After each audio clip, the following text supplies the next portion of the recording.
clarification from the Asebu Traditional Council, who are the owners of the project. As he rightly pointed out, government is supporting the project as much as possible with whatever government can. But all in all, the Asebu Traditional Council, who are actually the owners of the project. So, first amongst the issues that we try to seek clarification and see what we can all do was the challenge of title.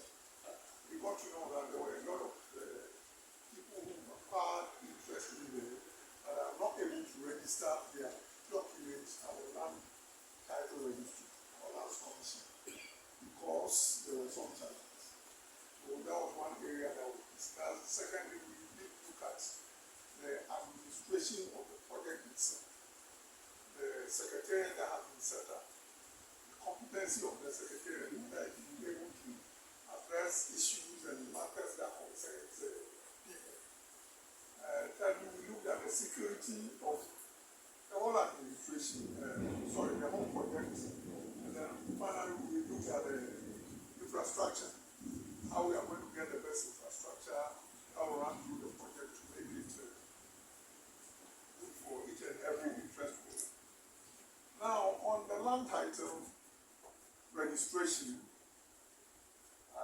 it came out that after deliberations, it came out that there were some challenges that had to do with initially the whole documentation that was prepared and taken to the Lands Commission, the general one, the one that had the whole project scheme that was to be approved by the District Assembly to enable land title, the Lands Commission start working on it.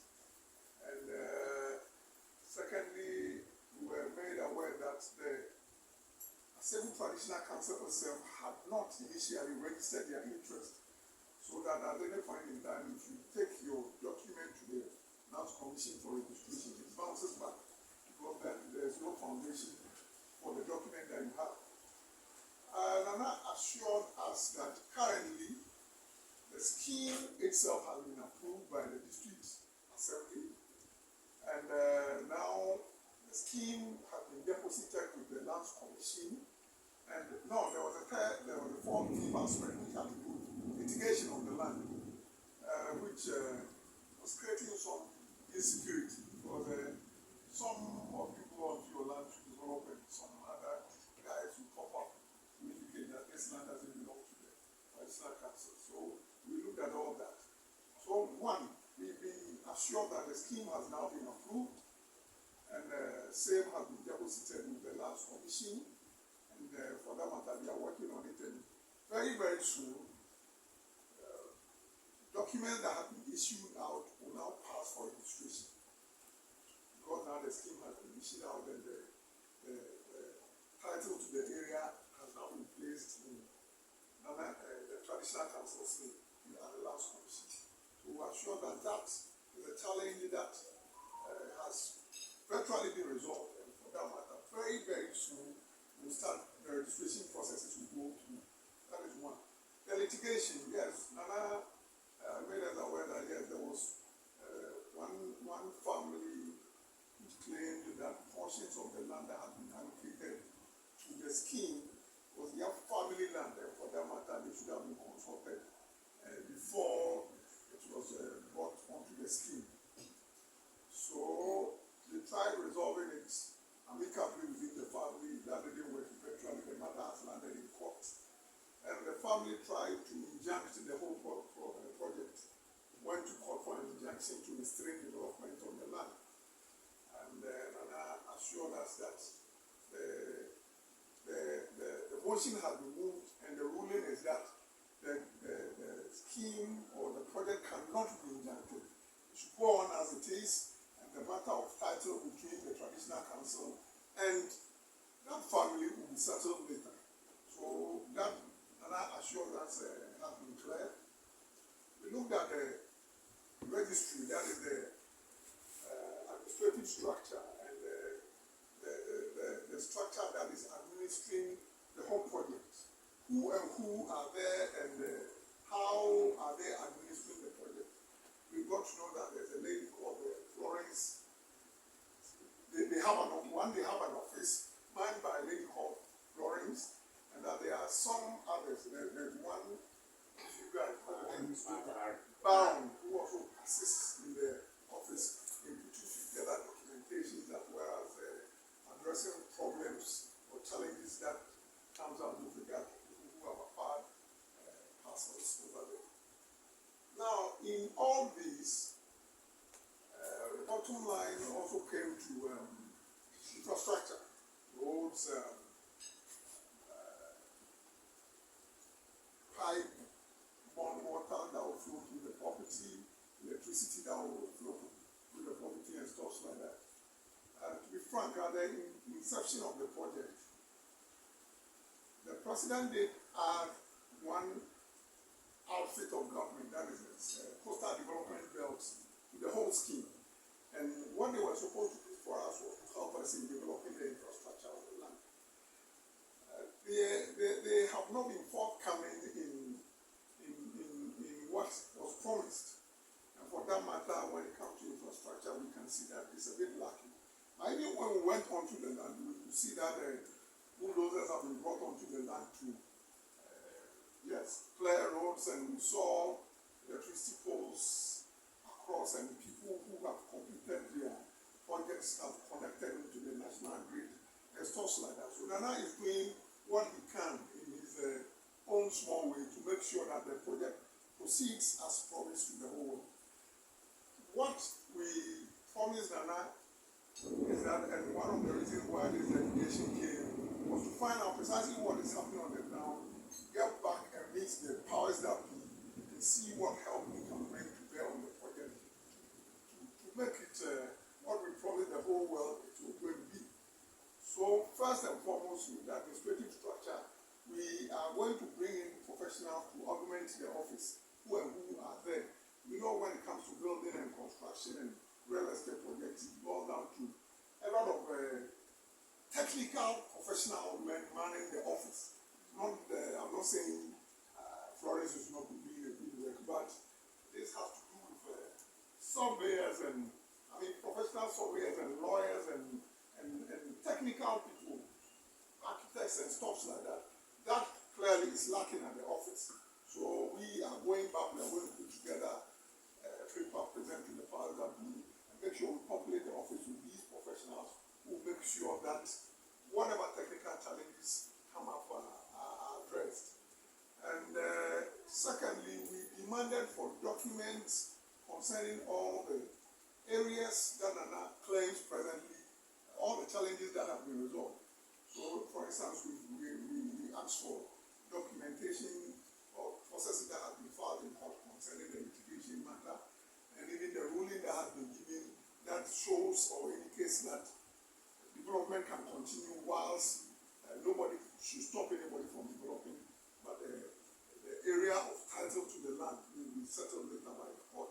We need documentations on that. We need documentations on everything that Anna has said, so that together with giving compensation, we even demanded it, and it showed as a document that even those subsistence farmers who were on the land have been compensated. And for that matter, there was no reason why anybody should come and disturb anybody who's been allocated a plot of land. Definitely, if there's a court order to the effect that nobody should be disturbed, any person who registered onto the project and is an interest holder should not be disturbed from developing, then what this means is that anybody who tries to do that outside the remit of the court is in contempt of the court order. These are all matters, for instance, that has to be dealt with a lawyer. They don't have one in the office. We are going to assist in making sure that there is peace and tranquility within the project area for the development of the project. So these are all things that we are putting together. We have promised us all the documentations that we need will be available on Monday. Our regional manager is going to pick them and bring it to Accra. We compile a comprehensive report of what we came to see here. And then now we can meet the powers that we deserve a bill that office of the president. So we are pressing on him for us as soon as possible to seek audience with the president, because this is a project that is dear to his heart. This is really a project that the end of the day, when we come to year of return, beyond the return, is a tangible project that we can point to as an offshoot, what came out of that. So definitely you'll be interested. Then we can put our demands across and hope that we get resolution to most of the issues that are challenging you from enjoying your interest, the interest that has been acquired in the development. So generally, that is what happened with Nana. We went onto the land, we had private conversations with individuals, with people, and we came to you, and madam, yes, I recognize you now. Came to you, we went to other homes, we talked to them, tried finding out how security-wise and how they are integrating into the system and stuff like that. Generally, we got very positive responses. Of course, there are other challenges that we also got from some of them, and these are all going to be factored into the final report that we are going to present to the powers that be to help resolve. After that, we came to yesterday. We went to Elmina Castle. We heard about some issues there concerning a restaurant that has sprung up that is not doing what it's supposed to do and not behaving in a way that we who are the clear interest holders in that property wish. So we had interactions with, in fact, it was one of the issues that came up at our last steering committee meeting as to how we can bring some sanity there, because we heard about protests coming from certain sectors of the diasporan community. So we went there in the evening because we really wanted to experience what happens there in the evening. We saw things for ourselves as to how things are going. But we have set up a 3-member committee. I don't know whether you are part of the committee, but we did set up a 3-member committee to look at it and give us some recommendations as to how maybe we can operate the restaurant, but under strict terms and conditions that will not provoke anybody's anger or sensitivities with regard to what the castle represents. So that is also one area that when we get back to Accra, we'll put together in our report and present to the powers. So, Rabbi, all in all, this is in summation what transpired for the 3 days that we'll be here. Is that what you add something else? No, I think that's a very good summary of what we have been doing the last since yesterday. The decisions that we have taken a lot of to be able to make sure that we can get them to address. It's only fair that we also let Annabelle, who was staying with us on this tour, to see whether there was anything left out that she remembered that she can do. Good morning, everyone. For those of you that don't know me, and there are a lot of new people here, my name is Annabelle McKenzie. I moved to Ghana 6 years ago from New York. I'm originally from Denver, Colorado, and I've been working as the director of Year of Return and now Beyond the Return. So I guess my position is special because I'm African American. I also have the name Citizenship, and I do work for the government. So it's always good because I understand both sides of what's going on here. With Elmina, I know with the restaurant, one of the biggest issues that was brought back to the team is the name of the establishment, the branding. Some of that was deemed to be offensive. When we went last night, the name of the restaurant has been changed. When we went, we wanted to make sure we went at nighttime to see if it was more of a party establishment or just a restaurant. When we went there, there was no music playing, no partying. We didn't give any prior notice, and I think it's also important to understand the history. From my understanding, after speaking to the Museums and Monuments Boards, there has been a restaurant operating there since around 1992. So it's not a new restaurant that just popped up. I think what got the attention of the diaspora was the branding, the naming, then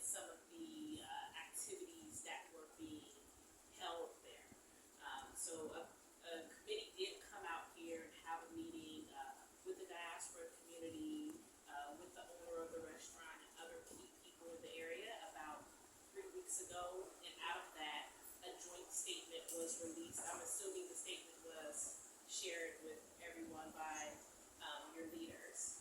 If not, it can be shared.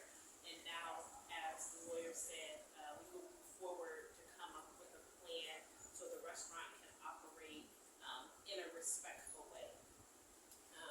As for the Pan-African Village, I think one thing that happens a lot with social media, all the videos and different things online, some of the situations are made to be a little bit more dramatic or serious than it may be at the time. So that's why we wanted to make sure that we went out and actually had, we went to go visit people living there and speak to people on the ground to understand what's going on and how we can work together to ensure that the Pan-African Village is what it's envisioned to be.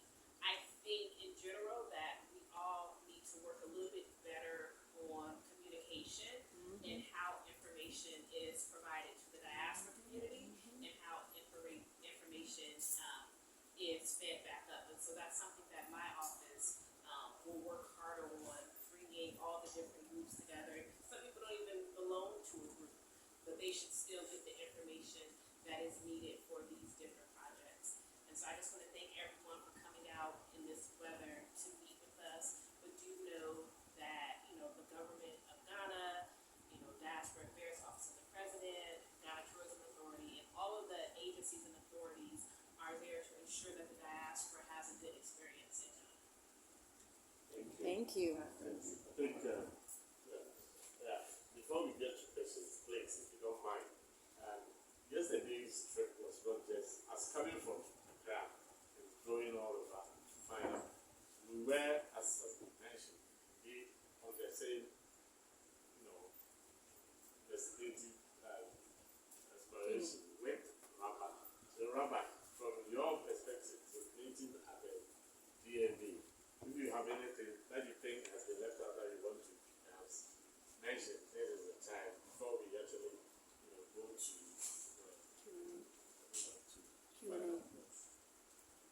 Thank you, Director. I think that for the most part, things have been expressed and explained very well about the purpose of the committee coming down and what was the experience yesterday in the PAB itself, as well as the discussion that took place with Nana. I would like to say that all of us know that there have been many people who have tried to express what is happening in the Pan-African Village. Some of them have no connection with the Pan-African Village whatsoever. Some of the YouTube bloggers, I understand, never even been in Ghana before.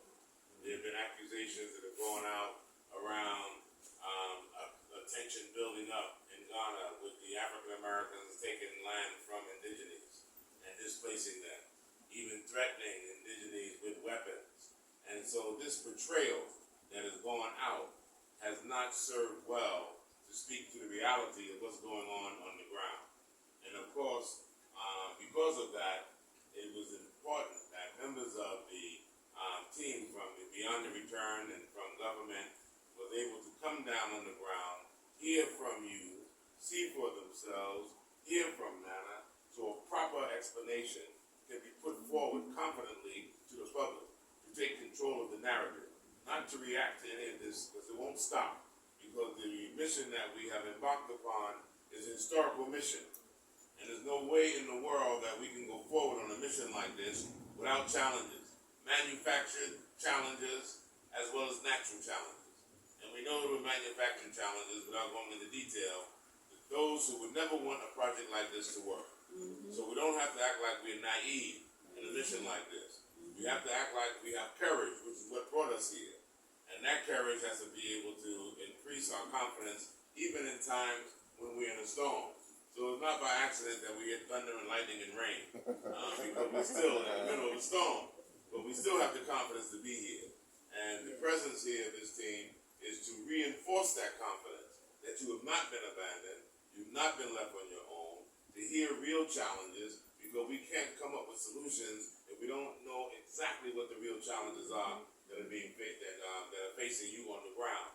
So I say that as a precursor to the question and answers that come up, so that we can deal with substantial things that may not have been answered in the presentation, that you have an opportunity now, and that is intimate in the numbers being small, that you can be addressed. Sometimes the numbers are large, you can't hear everybody, somebody didn't get a chance, and all of that. So without performing any official anointing or anything, you're now all ambassadors for the rest of the community to speak in behalf of all your colleagues who are not here, who may be on social media, to express what you may feel that has not been expressed or captured in the presentations here. But again, as it is said, the main important thing is that you are not alone. We can't allow for people who are outside, who have not given respect enough to the project, to come inside to find out what's going on, to separate fact from fiction, and then we're going to become international voices to define what is happening here at the Asebu Pan-African Village. So it is that introduction that I said. I know you don't make no speech. No, that's fine. Thank you. I believe, Well said. we are not saying that we want to cut down on the number of questions, but even before we give you the chance to ask questions and also make comments, I believe this, in-depth sort of remarks go a long way to let you know how best to put it. And I think even before you're getting a chance to do this, one remarkable thing that I've noticed that seems to be missing in all this has been the lack of orientation that needs to be in place. For those of you who have decided to respond to the clarion call to come to Ghana, and from the country itself, in respect of even the locals, the traditional authorities, and how we should manage our expectations, as we try to live harmoniously going forward. I think bear this in mind. I've noticed, and I was impressed by the few of you who have settled in there and how you seem to have done this on your own, to have managed your own expectations, to get that orientation ahead of even any formalized program that would have taken you through. And that is a measure of how successful you can be. For those of you who have had 1 month, 2 weeks, 3 weeks, etc., who have just arrived and have that long-term expectation of also living amongst the locals, this is one thing that you have to bear in mind. If it is well managed, I believe with time, the government will have to come up. We've been expressing this for quite some time, not even just before, not just when you have arrived, but even to start before you make that journey to Ghana, to see how we manage all our expectations before this, we get to where we are. But having made this comment, I believe that we should open the floor to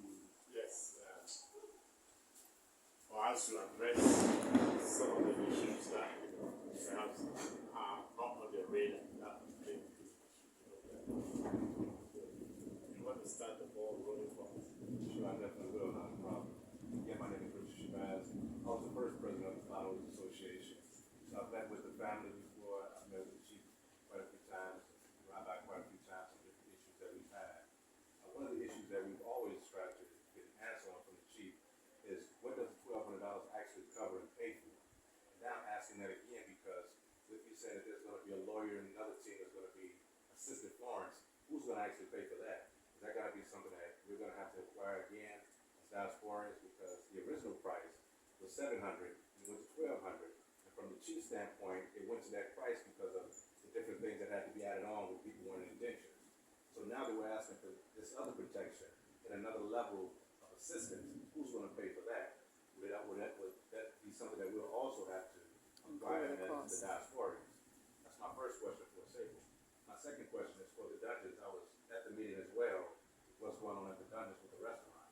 One of the issues I think that keeps getting left out there was that there has been a restaurant since '92, which we all know and have a history on that, but it hasn't been owned by a white man. And people like myself definitely have a problem with the European having an investment at the dungeons. I'm doing a tour here again. I've done a tour here before. I don't feel comfortable bringing people to the dungeon to spend money or to do anything at the dungeons anymore with the European being able to benefit from it on any level for anything that has been done with my ancestors. So that's why I have a problem with that. So those are just my two issues and my two questions that I feel hasn't been addressed. Thank you. I think because there aren't too many of us, as soon as the company comes in, we like to address it before we move on. Yeah. So, probably will you take a first step at Yes, this? that had to do with the additional professionals we have been able to manage the office. Yes, the idea is that we, as in government, will take care of that office and the allowances and remuneration of those who are going to come when to manage the office. So that is not going to be your way. But then, let me be candid with you here. I believe from the inception, it's part of the challenge that has followed us up to now. We really did not put out the narrative as to what the whole project encompasses. Yesterday, and I was very candid with us to tell us that we really underestimated a lot of the costs that were associated with the project. Because the project itself was not technically assessed by professionals. He, in his own small way, at Asebu, thought that maybe $700 should be able to take care of this thing. But then when the realities dawned on all of us and him, and it came out that the cost of infrastructure, the cost of this, it's even obvious most of your indentures are not being drawn up by lawyers because he cannot afford the cost of hiring lawyers to do that. And that explains why I understand there are a lot of issues with some of your individual indentures. So it goes to the last commission and it bounces back because technical language was not used or description of parcels were misquoted or stuff like that. So the fact of the matter is that yes, the intention was to give the land for free, and he thought that just about $700 per an interest holder could help him do the infrastructure work and stuff like that around it. The reality is that it cannot. It cannot. That is it. But that is where one of the reasons why we are here, to see how government can come in and take charge of the infrastructure cost and stuff like that. Then it can bring down the price. Other than that, yes, I agree. On the website, you saw 700, you came in, over time it's moved on to 1,200. Seriously speaking, I'll be more candid with you. The professionals sit down to assess how we are going to average the cost amongst the interest holders. I suspect it may go up more than 1,200. But then, I'm not saying it's something that you put out there because we are all agreeing that it's like an agreement. Lawyers will tell you at the very inception, you put everybody's mind at first. This is my responsibilities. If I do it, I expect you to do yours because I've done mine. It's unfortunate we find ourselves in this situation. But you see, we are locked in, for want of a better way. And for that matter, I believe we should all contribute one way or the other to make the whole PAV idea work. So, it's unfortunate it has moved from 700 to 1,200, but this is the reality of the situation. I'm sure when professionals come in, we can work something around. When government come in to take up the infrastructural aspect of the project, leave you to stay there, to go up or whatever. But then that's about it. Government will take care of the professionals who come in to assist. The other one, with respect to the museum itself, we want to No. Okay, seriously, you are right to express all those views.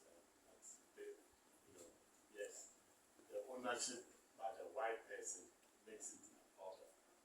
And that is something that we are trying to evaluate in the overall scheme of everything. I think all the sentiments aside, all the spirituality and all the emotions and everything aside, we still have to be looking at issues within the bigger framework of the country in terms of ownership, participation, etc. And we are very sensitive to that issue. I can assure you that part of what we have come together here is going to be selling forward. It's going to take care of those sensitivities. So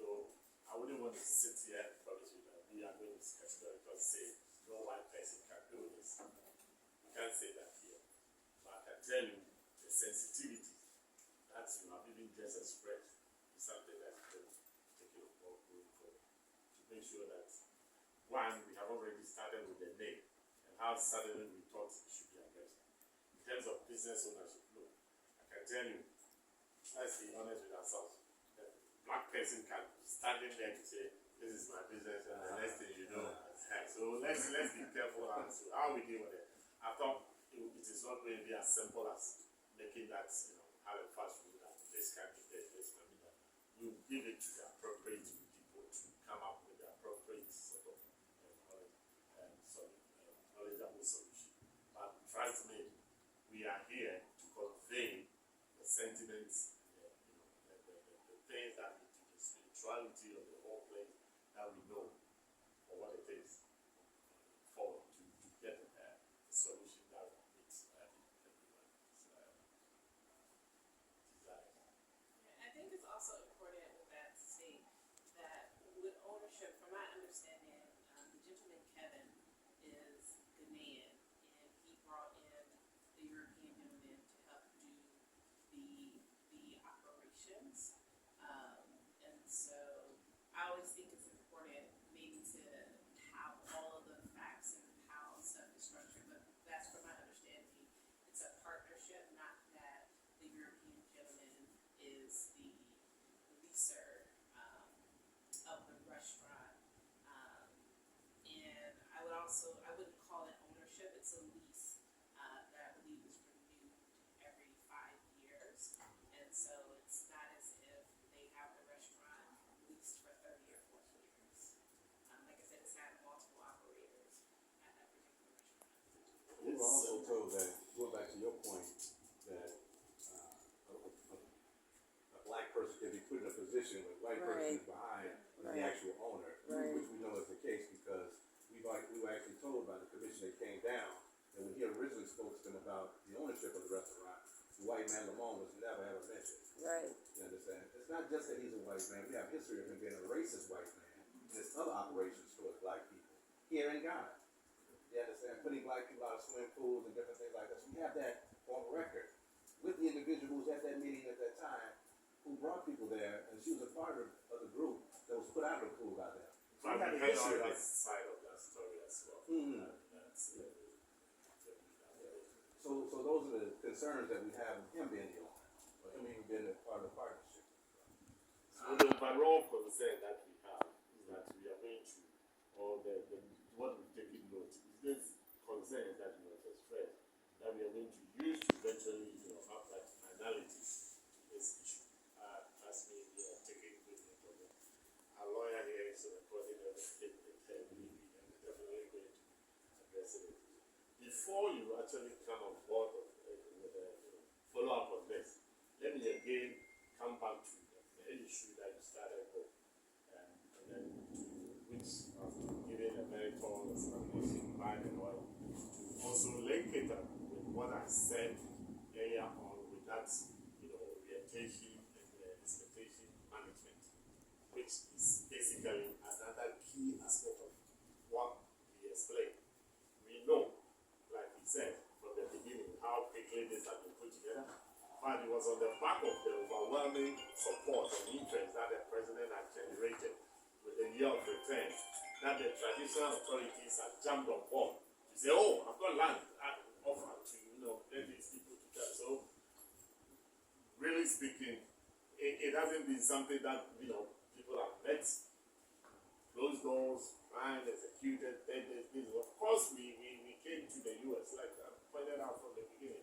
We were part of that team that came to the US to sell the idea and to let everybody know that this is what is available.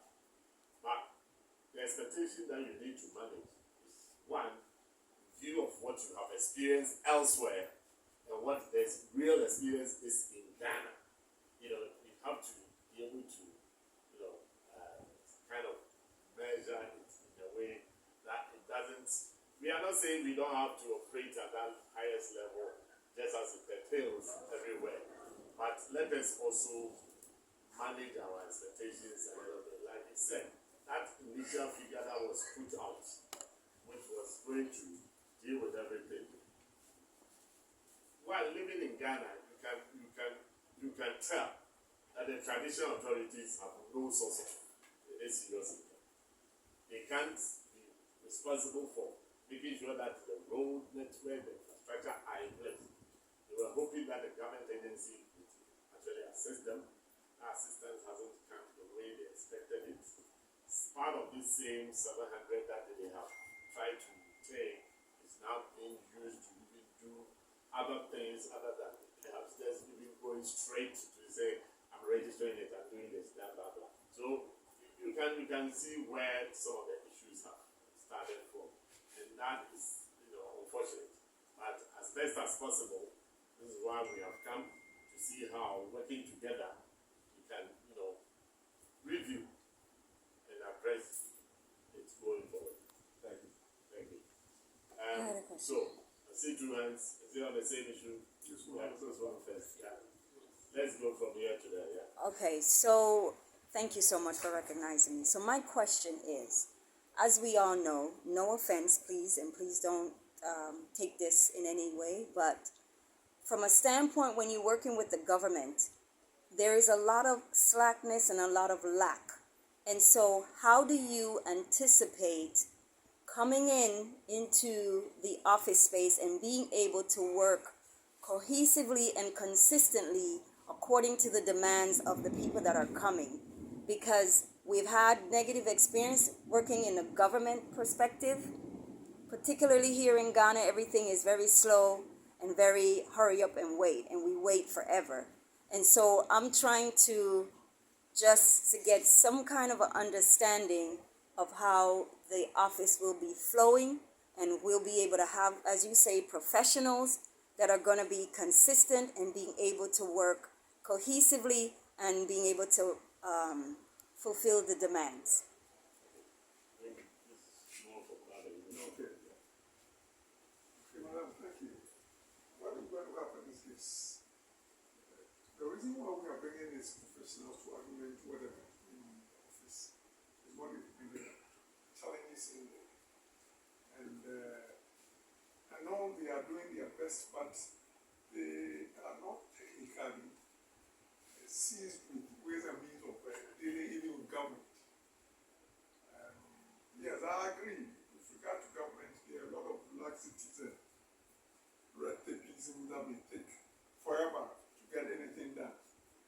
And then at any point in time, when government is serious about something that is dear to its heart, it gets done. So, long and short, it is for us to make sure that this project is dear to government's hearts. And then there's an instruction from headquarters to the Lands Commission in Cape Coast. This is one of our priority areas. Stop whatever you are doing and pay attention to this. It can be done. It can be done if we paint the right picture to the people in the forest, in the corridors of power. They say this can be done, it can be done. So that is it. Let these professionals come on board, agree on the path that we will try to make sure that we resolve all these challenges, and we'll put together a plan that will make these things work and work as fast as possible. And that tells us that insofar as presently as we speak, the scheme itself has been taken on board, approved by the District Assembly, and placed in lands. Then it means that it has shortened or short-circuited the long process of going about registration. So at least now we work to a certain point that a little bit of pressure from government should get most of these things being done as quickly as possible. Thank you. Can we go here? So this is happening for us. Yeah. Yes, okay, so I'm Nanette Tuahene, have two plots on the Asebu land, and my first quick comment is this dungeon situation has happened several times before as far as the process, where we take it lightly and then it ends up turning into a real bad situation. Right. I mean, even if you go back to the whole situation of enslavement, that's probably what happened, where a chief got some agreements with somebody and then it turned really bad.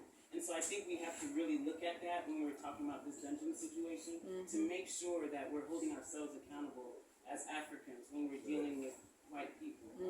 It's very, very important, because a lot of times we don't want to rub people wrong because we think they have interests that may, hurt our abilities in the future to work with them, but we have to take a stance. We must take a stance. It's very important. The second thing is accountability. Audrey, she alluded to it, but I really believe there has to be a system of accountability. So what is going to be the constant, consistent communication that we get after this to make sure that, okay, next meeting we know, okay, we're going to have these things done. This is the next meeting. Let's see what's happened. We're going to get these things done. This is the meeting. So there has to be a system put in place so that there's proper accountability. And then the last thing is, it's true what you said about the Okatachi not really factoring all the costs that would have been, because I just looked at a development in Kumasi and they've taken everything into account and they're charging $9,300 for a plot, and this is like the same area where it's outside of Kumasi, whatever. So what I realized looking at that development is that we really have honestly underpaid for everything that we're requesting. Yeah. Yeah, so we have to really see that and be able to work with Okatachi as time goes on versus Right. thinking, oh, we gave him our money, he has enough money. He doesn't have enough money. Thank you. And for we saying know that. So we have to take all that into account. So, sorry, one more thing. We coming here to Ghana, we have to realize Okatachi is in charge of this development, the traditional councils in charge of this land, and we have to be respectful. That's one thing I see people coming here are very disrespectful. Yep. Thank you. And we have to be respectful. Yep. If we have any trauma we're dealing with, we need to deal with it. Separate. But we have to come to the table and we have to be respectful. This is something that I've seen over and over and over and over again on many levels. So this is something we have to take into account when we're speaking to people. Thank you. I think there was a one, and you are done. You covered it.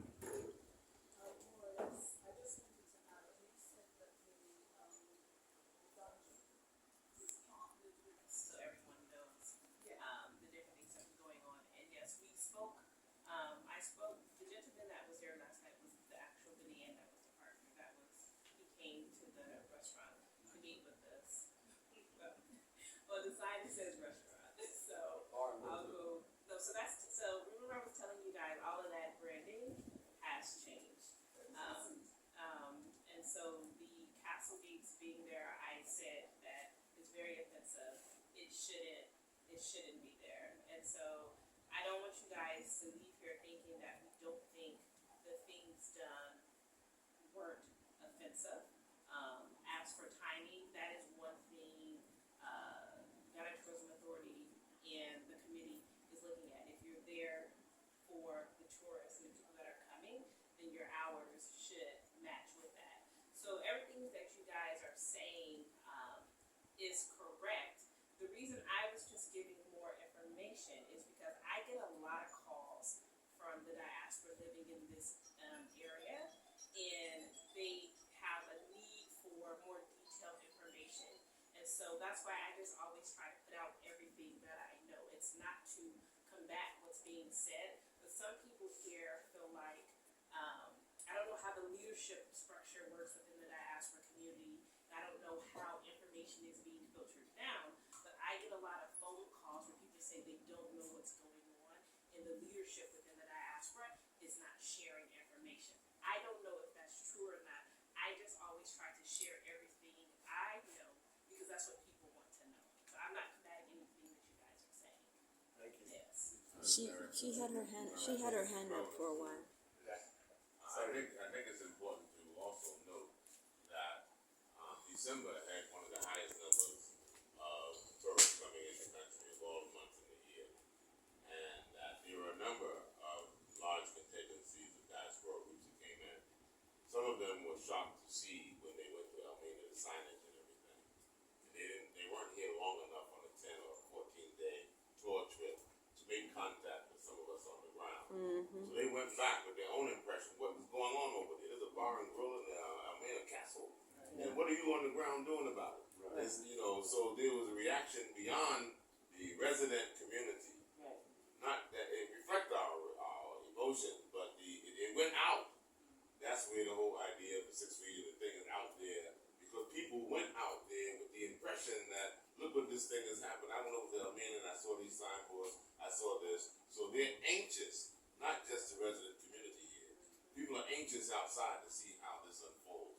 And how it's handled. Very good. Thank you. Yes, I think we should do this again. Thank you. So good afternoon, everyone. It's morning afternoon. I'm Amani Flood, Dr. Amani. I'm from California. Originally, I am a stockholder here at Asebu. I want to thank the government officials for giving us your time to come out and talk about the problem, and I want to acknowledge you, Roberta, and everyone else that's here. First thing I want to say is that, and welcome to my mayor also, and thank you for coming. The first thing I want to say is it's important to remember that the African diaspora are not a monolithic group. We are a collection of individuals from all different parts of the United States that come with our own, experiences, understanding, and etc. So sometimes it seems that the diaspora are lumped into this, this unique, unilateral thought process, and that is just not the case. I am very, very grateful for the opportunity to be welcomed into Ghana. I always bear in mind that Ghana is a new republic, that it is a strong republic, that it has made great strides historically and in the modern world, and it feels really good to be here and to be able to be a part of the Pan-African Village. This is probably the third time that I've had an interaction about the Pan-African Village, and the only thing I ever hear when I come to talk about the village are the problems. This, for most African Americans, is probably the first time we've ever been immigrants in someone else's country. And so we've come with our own privileged background, and we have a whole lot of expectations. And we want this and that, and we want it now. We ain't got time to wait. We want answers, and please send somebody to address our needs. Sorry, but not sorry. I came to the Pan-African Village to be a part of a community, to build a group of like-minded people where we were going to settle in this land, reclaim our heritage, remember our ancestry, celebrate that, interact with one another with love and affection, and also to be a blessing to Ghana and to the people of Asebu, that we would come and bring our resources, our wonderful knowledge that we gained in these foreign lands where we've been for the last 12 or 15 generations, and that we would be a beacon of hope to both Africa and to diasporans. And them to us as well. And them to us. And that is, I've not found it. So I'm hoping that we will be able to break out of this mindset of seeking the perfection that is going to make us comfortable before we go ahead and start making steps to build a working community. We are pioneers. We are finishing the dream of so many who came before us, who never thought they'll see the land again. But we're here, we're back. And what did we come here for? To build big, huge houses and sit down in them and just enjoy ourselves at the expense of the land, just eating the food and the fruit and sending pictures home and videos, look at us. That's not what I came here for.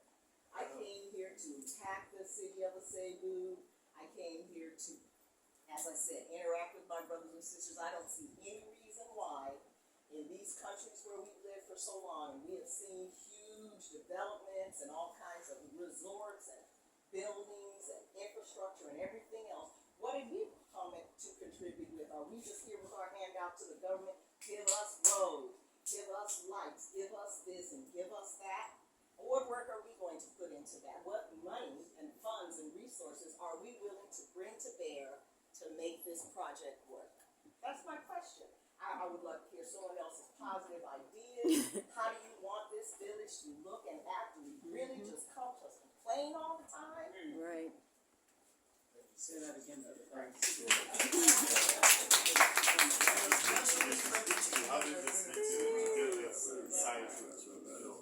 Like you are saying, I want to pick up on what you said in terms of the monolithic misconception that people have. Trust me, I sit at the office of the president, just came out with a diaspora engagement policy, Ghana. And when you are looking at it like that, you know the bandwidth is bigger than what you see and what's individual we see. It's a whole run from one end to the other. The E to Z of that is quite, breathtaking. We are not dealing with just African historical Americans, African Americans. also dealing with even Ghanaians Yes. who, over the years, have gone out there to live out there, perhaps with a view that they were never even going to come back. I'm a victim of that. I stayed out for 30 years. From the time until I came back, I was at a point where if I had stayed any longer, I would have lived longer there than I lived in Ghana. You know, so I was going to be like that. And there are so many people out there, born out there, lived out there, you know, basically all trying to relate. This is what our government and our country has realized that we need to work on to really using our culture, our heritage, and everything that makes us Ghanaians really enable us to mobilize. Because in people, we know we have the resources that is capable of dealing with all issues. I'm so glad she has spoken so eloquently on this whole thing that we are looking at people to come with solutions and building the country for all of us the way we want it. Some people came, we all know, in the past and destroyed it much against our wishes. They came and they did that. You have come and we are going to build this the way we want it. So, I just want to speak in defense of the people who've had complaints as well, because when you set an expectation for people, you can't be upset with them when they're questioning you, not living up to that expectation. And I don't think that anybody, as you stated earlier, without any direction, we've already started building. We have 4 homes that have been developed in the Asebu. People are putting together groups and organizations. The Potholders Association was put together out of the groups and the people coming together, not out of the government or anybody else assisting us. And we're hiring the Ghanaians. And we're hiring the Ghanaians to do all of the building for us. Yeah. And we've had issues with Ghanaians. It hasn't stopped us. We Right, haven't complained. And we've also come to the chief, and I want to just say on his behalf, he has communicated with us. Yeah. And I applaud him for working with us on the level that he has, with the resources that he has. So I applaud him for that. But I also want to say that with everything, what Nanette said best earlier, communication has to be the key.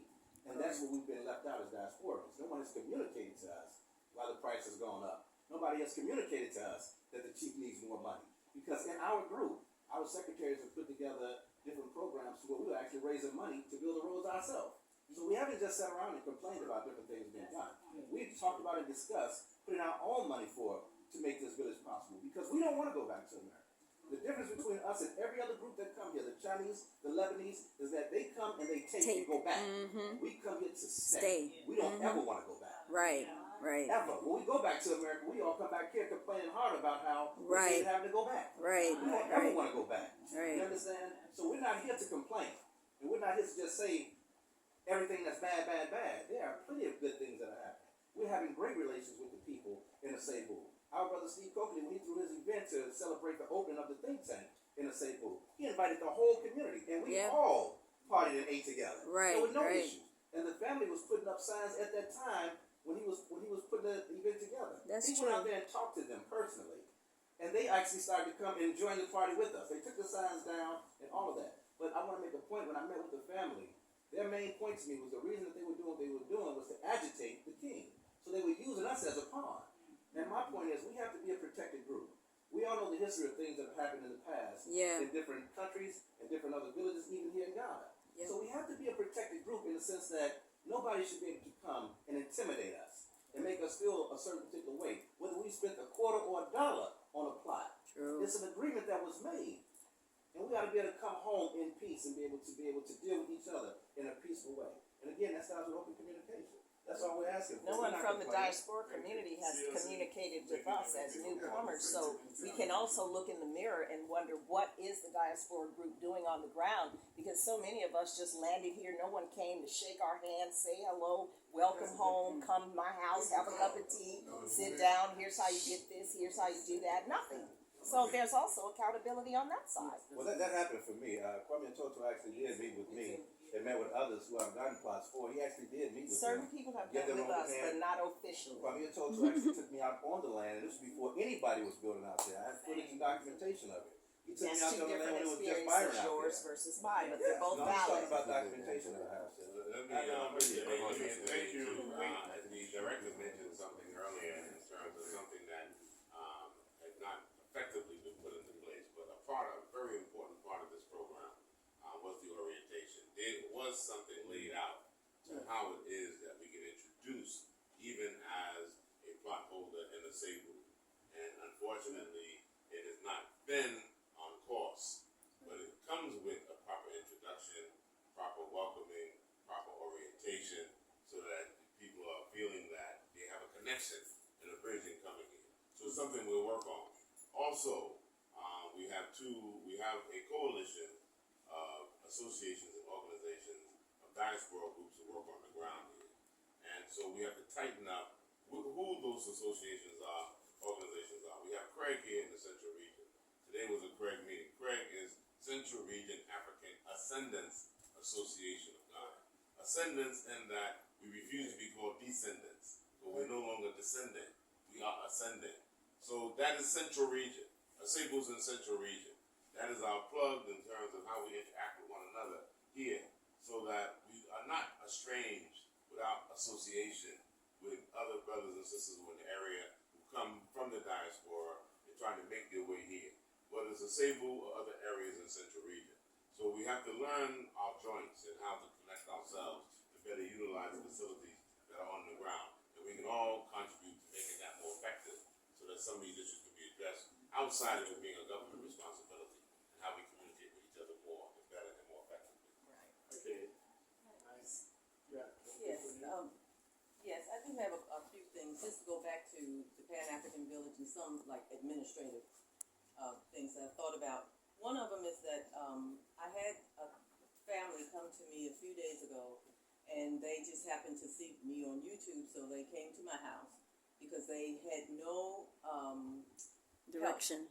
no direction. And so they had gone to the palace, and they said, well, on the website, you say that you're going to help us with housing if we need it, or assist us, right? Assist us with documentation. So all this is on the website. So they came without connecting first with anyone, thinking they could come straight to the palace and get that help. And what they were told was that, we don't do that. We don't do that. So they are just kind of out there, and so I, of course, offered what I could and what I'm, trying to assist them in ways that I can to find a place and things like that. So that I would say, if that's not going to be what we do, then we need to remove that from the website. Correct. Right. Definitely. And then, That has to be reviewed. and then the one other thing I think that we need to add to all of the things we've been talking about is the landowners. In our agreement or indenture, it says that you have a year to do something on your land. 2 years. 2 years. 2 years to do something on your land, and then if not, I don't know what is supposed to happen. But my proposal, my recommendation is that if after 2 years people are not doing anything with their plot, that especially in phase 1, because I sit on the left of me, the right of me, and behind me, people aren't doing. One person clears theirs, but the other one's, it's willy-nilly. So I'm suggesting that we think about what are we going to do about that. There are other people coming to phase 2 who would prefer to be in phase 1. Correct, that's and true. they're ready to build. Yeah, Right? So yep. it would be nice if people can't get in touch, and we have asked the palace to give us the name so I could reach out to the person Right. directly, or we could try to do it as the homeowners association. We are getting no response there. Right. Okay. We don't get the name. So I think that would be a good thing if we think about, if you don't do something by a certain time, you move to phase 2, and people who want to be in phase 1 have the opportunity to purchase that land. Thank you so much. Just a quick one reacting to that. I think part of the administrative challenges that we're looking to see to Right. address issues Yeah. we'll be looking at. I made a personal observation myself yesterday. I think we were talking together when I said I didn't like the way interspaced Yeah. between Everybody's scattered. development where those applause that happen. And that, of course, not just here. Again, it's very important to relate to the overall country. Yes. The issues that we have, where we have dotted everywhere development, and then suddenly it's the responsibility of government. Lay the road to my house, give me the pipe, give me the this, and it's not that easy. It's Right, that's true. That's true. Exactly. Ghana has As a soon lot as of I'm problems about 1 mile away from my neighbor, Right. I want what he has here.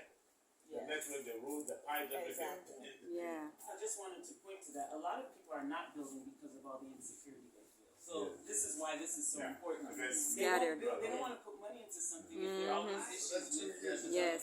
right. Yeah. But they're supposed to clear So the we, land. They still should clear it. But they've gotten their That's not paperwork even and their coordinates are I think incorrect.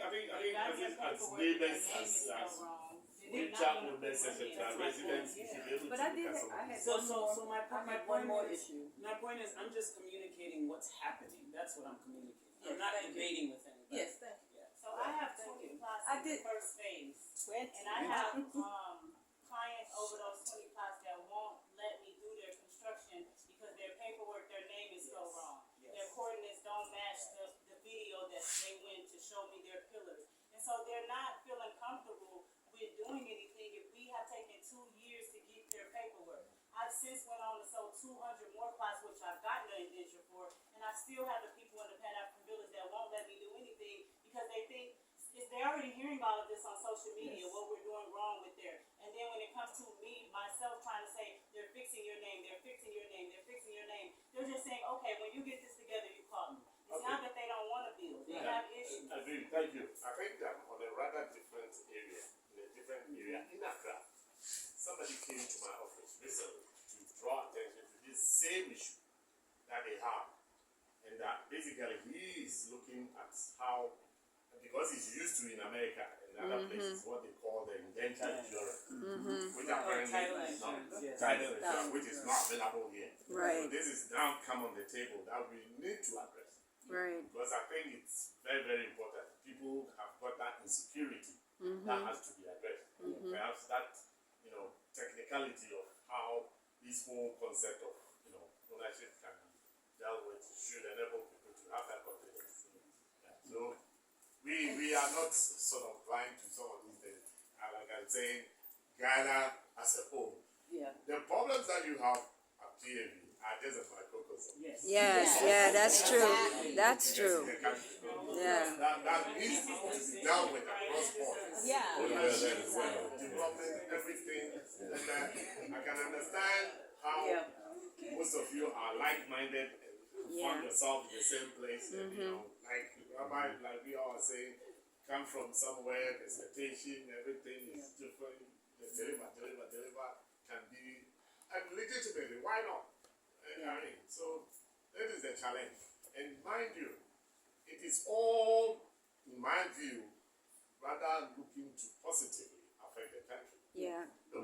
Everyone coming with their small, basic core values, trying Yes. to do something is going to be infectious. Yes. And that is how I believe eventually this country is going to find solution to so many of the True. marriage That's true. problems. That's true. That's very true. And so I have one. I wanted to end on this. This is my own personal Take. thing. I try to bring it up every time I can, and that is that we come here. We said you tell us to return home, and we come home. We build a house. We start businesses. We help the community. I'm Spend doing so money. much. You don't have to brag about what you do, but I'm a part of this community. I'm home, but I get no citizenship. Right. And that's a big so deal. Hurtful. Yeah. That to me is so hurtful. And I'm as a so person- glad. I think before you carry on, can we agree among ourselves that we've basically done with the PAD and can move on to other issues, starting with this? Just one more point. This is another thing I've seen over and over again, and I was born in the States. My parents are from Kumasi, and a lot of times we take this position that Ghanaians are out to get us as diasporans, and we don't realize that Ghanaians from abroad are experiencing the exact same thing. And the reason I say this is because I see there's some kind of pitting Ghanaians against historical diasporans. This is why I'm saying this, because I've seen it in social media several times. And we must realize that even Ghanaians coming back. I just had a friend of mine, he's building in near Kaswa, and he's paid 4 times the amount that they told him he was going to pay for the house, and he's not finished. So I just want to make sure that when we see people trying to pit historical diasporans against Ghanaians, know that it's bigger than that. Seriously, there's that temptation. You might think that is the case. I can tell you, director of diaspora, I have land issues. Can I say something? I know that. This is important. Yeah?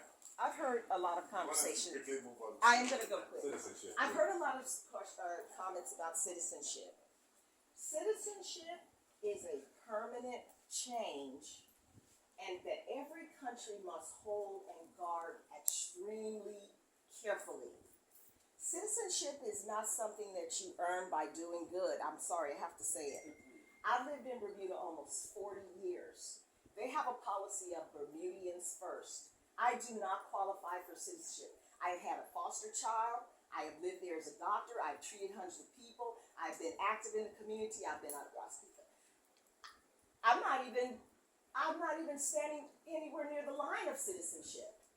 So citizenship is something that we need to really stop and think about. There's not a country on the face of the earth that's just doling out citizenship to kind, nice people. It just doesn't work that way. We need to sit down and have a real conversation with government officials about citizenship.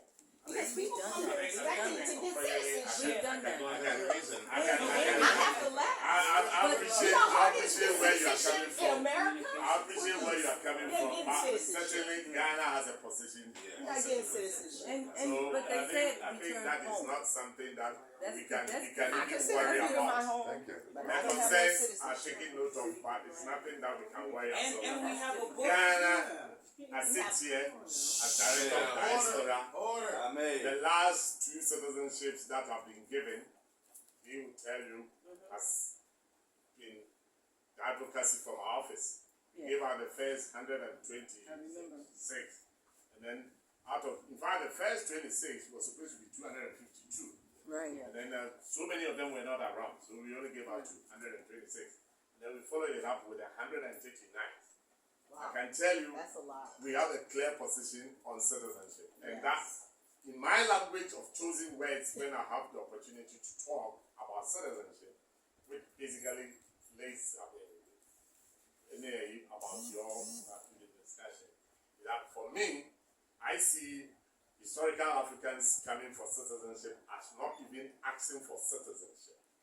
They are asking for restoration of Yes. citizenship. Thank you. So that is clear, and I think government works in that respect. Yeah. We haven't had any serious question marks about anybody of the historical African diaspora coming forward for their citizenship. I can tell you for a matter of fact that of the 252 that we were presenting for citizenship, 2 of them were disqualified.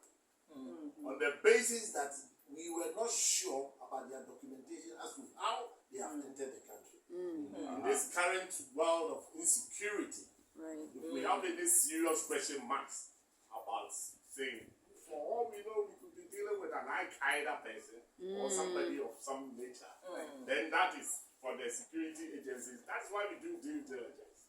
On that basis, when they have failed that person, seriously, we don't come in. It's beyond that. But other than that, almost everyone who comes forward that is looking for the citizenship, we have made sure that they are processed for the citizenship. Yes, you may be sitting here, you may be coming forward immediately, or you may put yourself the name down. I can tell you it gets to a point where it is beyond that. Because you may have traveled to the US, you are not here when it's happening, and then something happens. And you are not part of it. That is the problem that we know with the reality of doing this. But yes, the president has done that on those 2 occasions. The president, hopefully, might go at the end, or is going. It's not mine. Right. At the end of this term, there's definitely going to be another person. Right. I believe we have the opportunity to appeal to him to see how he can deal with this issue once more. Okay. Before that, he was very conscious of the fact that he needed to be in a streamlined, process for an openness and transparency about how all this can be done. Because on all the 2 occasions, we had appealed to him to appeal to his, magnanimity to use his powers to do this. But he is also looking at a more transparent and an open, process, which is why he set up a committee that was also had as technical committee to see how we come up with the Homeland Return Act. Basically, the Homeland Return Act will call for an establishment process that would enable us to deal with this on a continuous basis, regular basis. And that hasn't happened yet because of some technical issues. That's to go to Parliament. But even before that, Ghana's position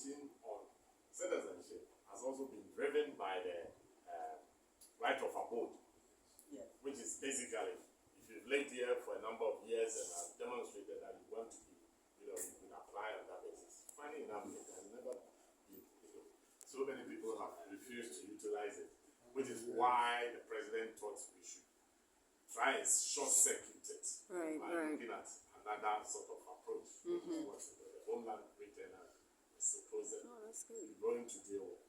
I think that is still in the pipeline. I believe work can continue on it once some turbulence have been dealt with. Right. But, Okay. that is the direction. But in the meantime, I tell you, we want to also assist in every way. And I can see how the demonstrable fact of you having come here, what a place Asebu